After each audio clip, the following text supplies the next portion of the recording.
বিরোধী দলনেতা শুভেন্দু অধিকারীর কনভয়ের ওপর হামলার প্রতিবাদে আজ রাজ্য জুড়ে রাস্তা অবরোধে নামে বিজেপির কর্মী সমর্থকরা। শনিবার রাতে 8টা নাগাদ এই ঘটনা ঘটে গড়বেতা থানার অন্তর্গত চন্দ্রকোনা রোডে। হামলার ঘটনার প্রতিবাদে পুলিশি ফাঁড়িতে অবস্থান বিক্ষোভ দেখায় শুভেন্দু অধিকারী। শেষ পর্যন্ত রাস্তায় নামে বিজেপি কর্মী সমর্থকরা।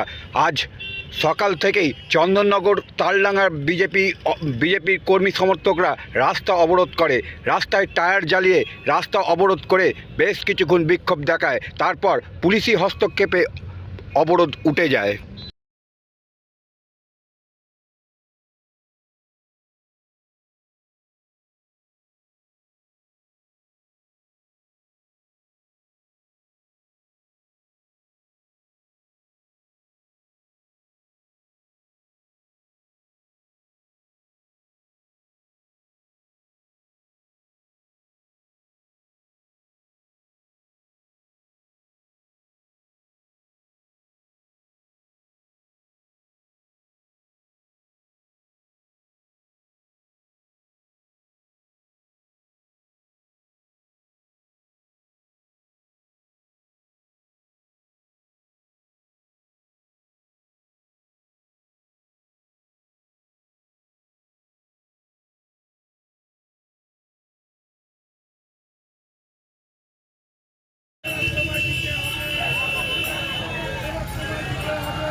ঠিক